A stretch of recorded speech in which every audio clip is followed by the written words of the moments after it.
What's going on, guys? I am Pat the Packman, and on this video, we're going to talk about how we can help out the animal population. Look, if you're anything like me and you see an abandoned dog or a feral cat and you feel really bad about them, well, let me tell you, there are hundreds of millions of animals out there that are without food, without shelter, without families. But a lot of times I'm sure you're feeling, look, there's so many of them, I can't put a dent in it.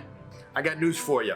Yes, you can, and I'm going to give you a couple of tips on how we could do that. We need to help the animal population. We need to help the overpopulation, but we also need to help find those animals some homes. Here's some ideas of what we could do. Spay and neuter your pets. I was just reading this statistic, and it said that one unspayed female and her offspring can lead to 67,000 dogs in just 6 years. Do the math, guys, do the math. But also, spaying and neutering your pets will do so much for their behavior, but it's also gonna do so much for their health. Look, guys, I know some people believe all these myths about spay and neutering. I got news for you. That's what they are, just myths. Bottom line, guys, if you remove your male dogs, you're not gonna be making him fat and lazy. It is not a form of punishment, and he will not lose his spirit. These things do not make your dog happy, successful, and fulfilled. But there's so many other benefits to getting them spayed and neutered in addition to lowering the amount of litters that they will have. They are going to become less aggressive. It is going to help with the fact if you have a dog that's peeing indoors, it's going to definitely help with testicular or ovarian cancer. And in the case of a female dog, breast cancer or cancer in the uterus as well. If you guys want to know more about spay and neutering your pets, write some comments down below. We'll talk about it further. Here's a big one, guys. If at all possible, rescue, because there's tons of unwanted dogs out there. Shelters are full, rescues are full of unwanted animals that we could bring into our homes. They're looking for loving homes from people like you. They're available at low cost, and that usually includes spaying and neutering as well. Another benefit to getting a rescue dog is the fact that you get a mixed breed as opposed to a purebred. You're avoiding those inherent physical characteristics, those inherent physical ailments that a lot of purebreds are subjected to. For example, a purebred German Shepherd is prone to hip dysplasia.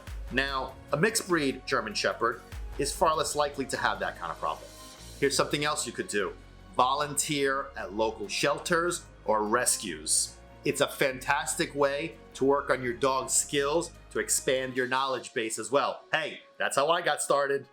Look, if you don't have a dog yet, but you're looking to get one, then volunteering will make your life so much better because you get to learn all the various behaviors that dogs have. But in addition to that, you get to learn about their body language, you get to learn about their communication skills and how they do things. When you're working with these kind of dogs, you learn about their energy, and that right there will give you better insight into the kind of dog that fits your criteria, that fits your lifestyle, that fits your personality, that fits your energy. If you do have dogs, hey, it gives you an opportunity to learn more, to be a better pack leader to your dog. So if you do have a dog with some problems, you can learn to rehabilitate and to fix those that way as well. And the best part about volunteering at a shelter or a rescue is, hey, you get to work with dogs. Is there anything better? I don't think so. All right, here's a big one, guys. And this is for those of you that have pets, especially dogs. Make sure that you keep your dog from becoming a stray.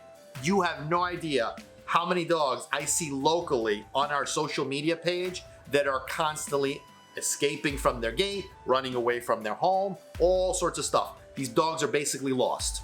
Now, granted, I'm sure that we'll be able to find most of them, but still, they could get hit by a car, they could impregnate another dog, assuming they're not spayed or neutered. A variety of different things can happen. They could escape into the woods and you'll never find them again.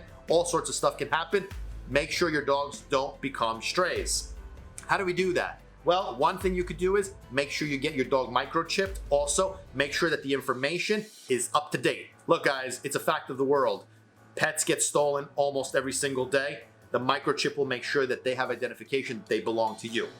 It's safe, it's painless, and it's inexpensive. Another thing that you can make sure you do, guys, is make sure that you have a collar with tags around your dog's neck. Now, the reason why you want to have the collars and the microchip is because if the collar pops off, you still have the microchip as a backup plan. But if your dog is just wandering around the neighborhood and a neighbor or a good Samaritan sees him, they'll stop by, come here, Bubba, and he'll look at the tag, oh, hop in the car, and he'll Uber his ass back to your home. Also with the tags, make sure that that information is up to date so that when that Good Samaritan calls you and says, hello, hello, I got your dog right here, you can say, oh my God, my little Fluffy. And that's how it works. Happy ending. Here's one that I consider common sense, but obviously is not the case. Make sure that you're supervising your dog at all times. I know, guys, well, my dog's in a fenced-in yard, he's perfectly safe. Make sure that he's safe. Be out there, keep your eyes on him. Like I said, dogs get stolen, you gotta make sure that they're okay. You gotta make sure that there's no signs of digging, no holes in the ground around the perimeter of the fence. You wanna make sure there's no scratches around the fence or the gate area. Those are telltale signs that your dog is trying to break free and to take off. Also, make sure you got some up-to-date pictures of your pet. Make sure you know distinguishing marks. This way you could share those distinguishing marks with others. For example, Socks has a little triangle on the base of his neck right up here, and he also, the tip of his tail is just white. So I know exactly what my boy looks like. Pepper has 2 different color eyes. That's an easy one, right? And here's the most important one, guys. Make sure you are the best pack leader you can be to your pack of animals, dogs, cats, or whatever.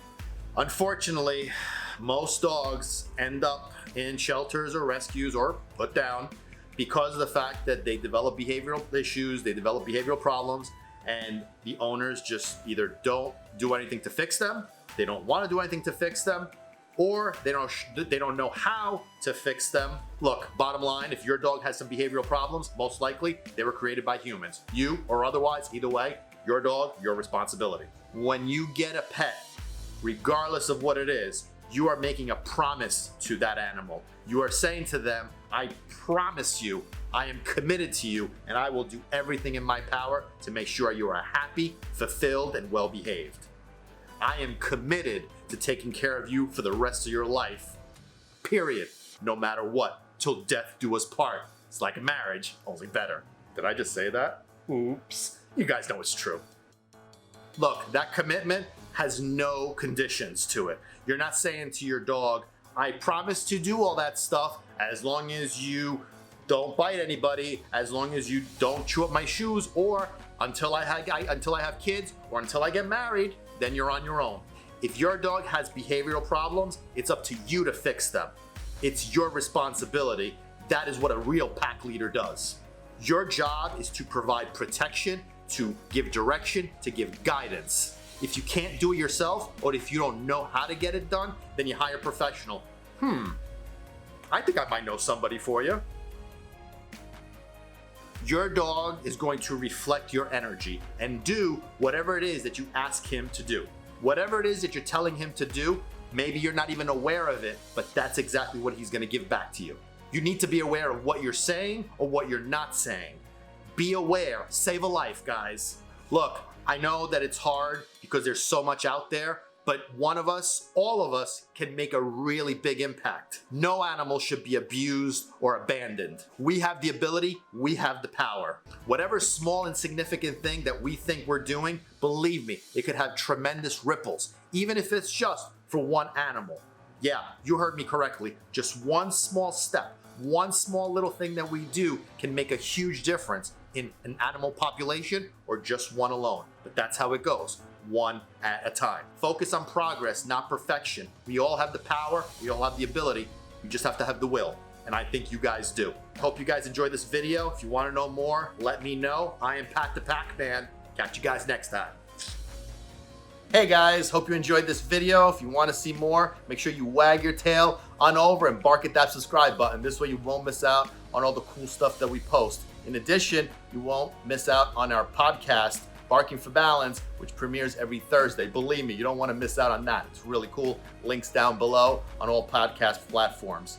In addition, make sure you check us out on Facebook and Instagram. This way you don't miss out on all the content that we don't post on YouTube, in addition to staying up to date with all the cool stuff that we got going on. Remember guys, it's about training people, not training dogs.